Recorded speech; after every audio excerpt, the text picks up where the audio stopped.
One more shot, I'm coming for the frame. Hold the line.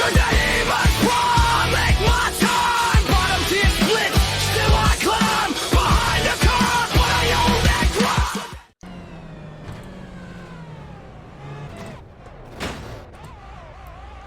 If you ever wanted to know how to start a 2-hour race, this is it. It's great to get started off by getting rear-ended right before you even get to the start line and having some more than just me. So.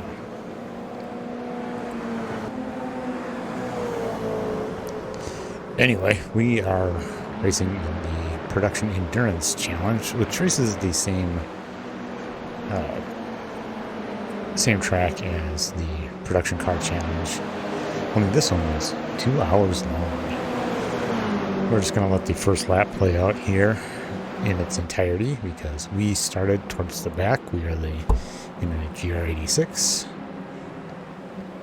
and well, you'll see the first lap carnage. It's kind of all over there. I'm not even going to comment on it because it's first lap and effectively just a long Production Car Challenge race. So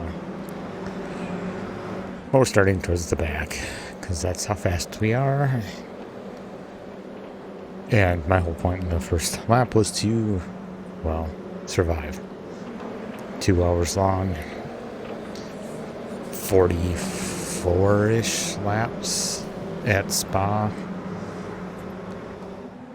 So and with 50 cars on the grid, it can be a bit of a mess. So yeah, this week was taking some of the slowest cars in iRacing and putting them on one of the longest tracks. And I did not record it live because I did not think there was going to be that much going on. I like this race series. It's one of my favorites because I like to be able to race for longer than like the standard 15 or 20 minutes. So. But this one was actually had a bit more going on than I would have thought. So I decided to come back and do kind of a after action report. Do my best Murray Walker, but not Martin Brundle impersonation. I'm not nearly that animated, so this is all you're going to get is the kind of flat Midwesternness of me. So, but we're good. Once we get through the first lap here, we will get onto all of these incidents where I had several races with people, and I got called up by a couple of private messages afterwards with people who were very positive on the racing. So I'd say that's a win, and I got positive numbers afterwards. So. And 4 laps in, and I overshot the braking marker for the bus stop and was very concerned about hitting another car. So I did everything I could not to rear-end another car. So, not his real name, but I had a couple instances with racing against this guy who we're just going to call D-Man. Everybody's name gets changed for, don't want to call anybody out.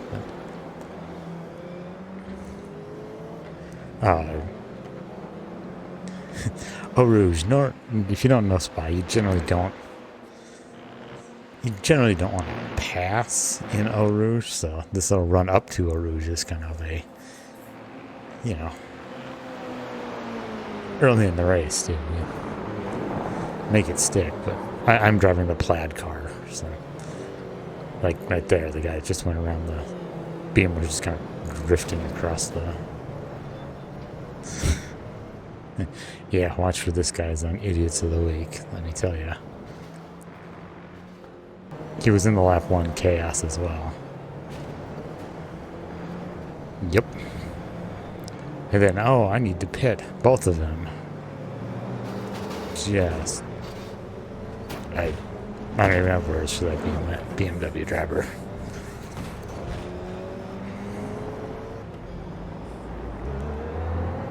yeah, just... And drafting is a big deal at Spa. So on these long runs,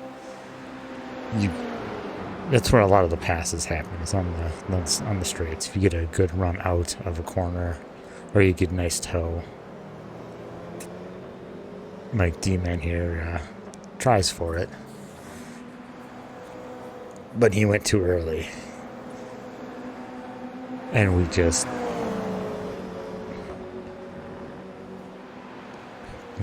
kind of hang it out there into a rouge.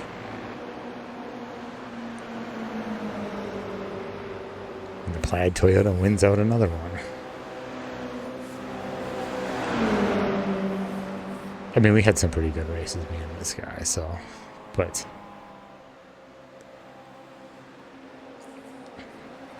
in a 2-hour race, you get more chances to race the same people, so you kind of get to know them. I did lose a position to that other guy there. He comes up later, but...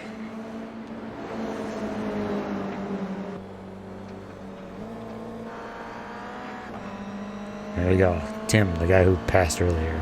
Also still not... Everybody's name got changed, so...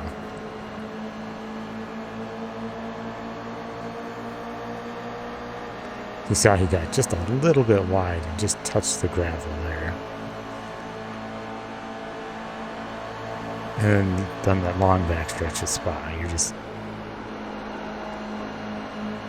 I had to cut the corner a little bit shallow because he was up high. He got a bad run because of the touching the gravel with his left side. So we got all the way down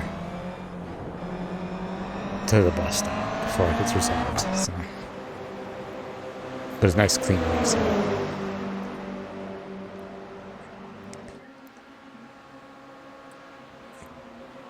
And here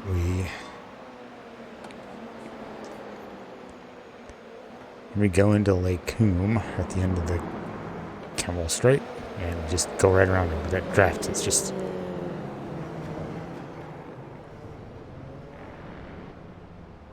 And I got spun going into the bus stop. I think there's a little bit of net code there, but I actually didn't even get an incident point for this.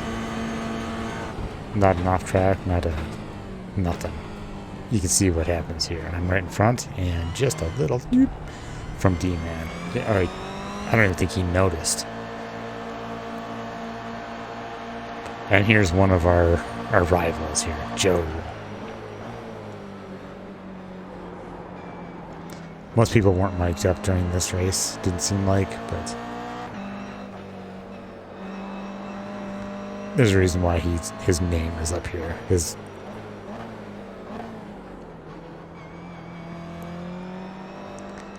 a lot more positioning in a series like this because the cars aren't fast, so. And just another unhinged BMW driver.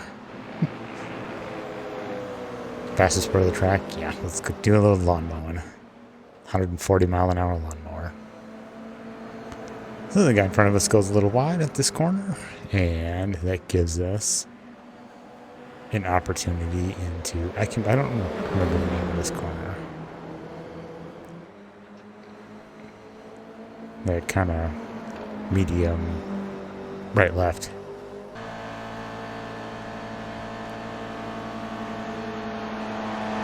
So the BMWs outplay quite the role here, because they are significantly faster than you on the straights if you're running anything else but a BMW. But in the corners, they are so slow. So you end up into these sections where there's not a lot of straights, and they hold you up. So they'll pass you on the straight, and then he's going significantly slower than I normally would through here, and I can't get around him. And we're not racing for position, but I do have a guy right behind me who I am racing for position for. So, but as soon as the BMW gets out into a straight, he's just going to run away. But it left me with such a bad exit that I get overtaken before the bus stop.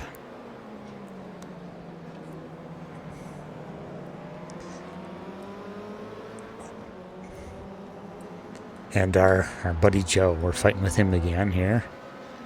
He's hanging it out. This time he's not backing off into Eau Rouge. I was staring out my driver's side window trying to make sure that he gave us room, but he was not having it. But a couple corners later, and he left it open on the inside, so we just took that opportunity. When you push wide on that corner, you're just done. So now he's going to try to make the play into Lake Coombe, which in the Toyotas we had quite a few battles right through that complex of corners. That long run allows you to draft. And with the pickup and speed, the guy in front definitely has a disadvantage. So Joe is right behind us still. But lap 22 is when I had already decided to pit. He takes a look up the inside. But we are not having it. We're going straight into the pits. So we do have to take a pit stop. They limit how much fuel you can carry. So I come in, and in my pit, it takes 23 seconds to get the amount of fuel in that I needed, and it only cost me 18 seconds to throw a couple of new tires on, so I swap out to fresh front tires. And the same lap that I pitted, I come out and I just get murdered by a BMW. You'll see in the next shot, he clips the inside gravel and just ever so slightly loses it. I took the incident points, but I wasn't really damaged after that. So I just continued on. And the guy who's exiting the pits is our buddy Joe. We had been racing with him for probably 8-9 laps before. And now we get to race with him again for a little while.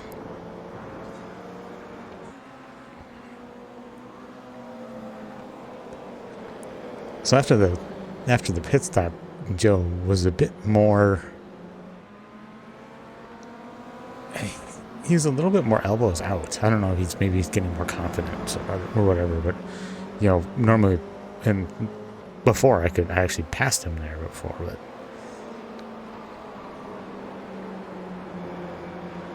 he was actually defending a lot more than he was previously. It's good racing against Joe. If you see this show, appreciate it. And then we down into La Source. I think I've got him.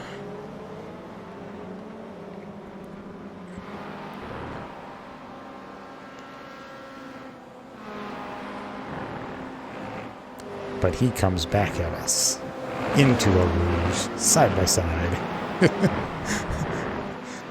which is not where you want to go side by side in any car, which then allows two cars to get past. One's a BMW, but the gray car we'll see later on. Nicknamed him Agent K. His name starts with a K, but he's had a few fun times racing with him as well. So. And how Joe met his demise. It was through my front bumper. I apologized immediately afterwards. I did not mean to spin him out. I did not realize that there was another guy, that the other guy was going to... I went way too deep. It was 100% on me. Unfortunately, though, that kind of messed up Joe's race. I took the incident points and I apologized to Joe. So, immediately.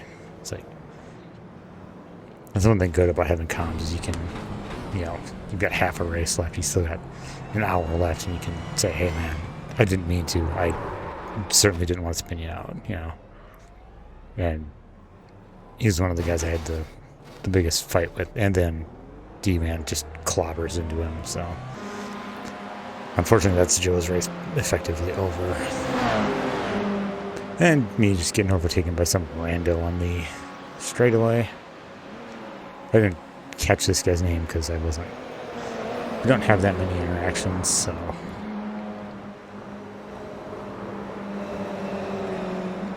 That run down the Camel Straight is just a very favorite. And then Sully. That's the name we're going for this character. He's the guy in the Toyota right alongside of us now. He actually clean racer. Great racing against you, Sully, if you know who you are. But this is one of it's not our first time seeing him, but. And there's Joe. He's getting the blue flags from he had to go in and get fixed. And I think that was the last time I ever saw him.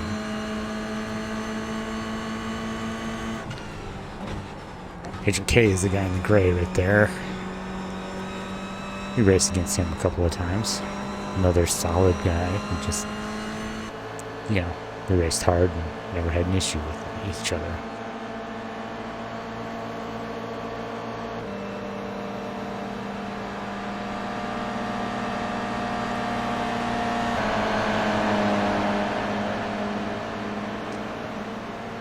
Yeah, and we just got passed by BMW, I believe. And now,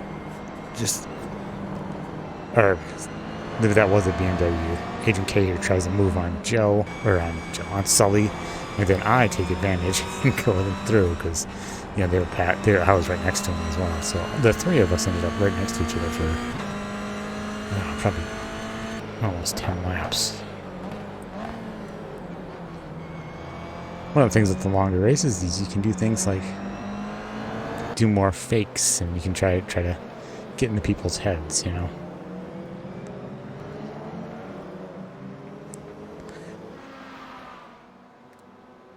So I was able to dive bomb quite a few people going into La Source, but I could never.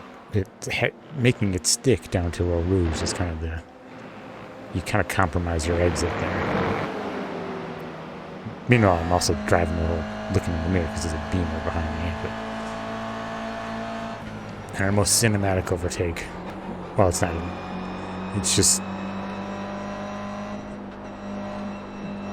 simple pass on Sully here.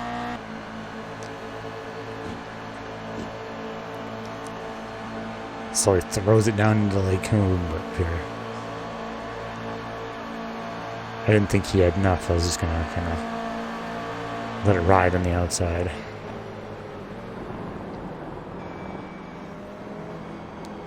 You just kind of squeeze him a little bit into the first part of that corner.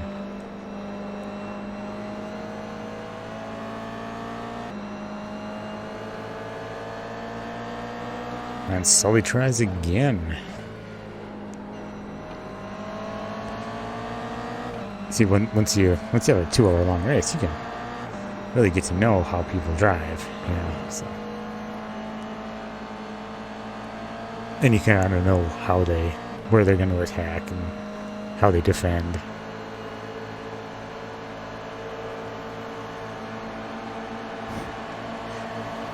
This guy, I'd never saw him before or after this point.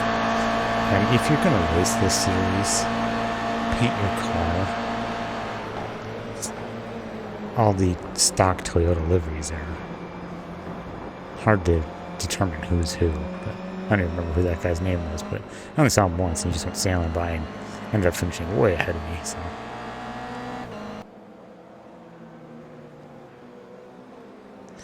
And of course the BMW's got to be involved.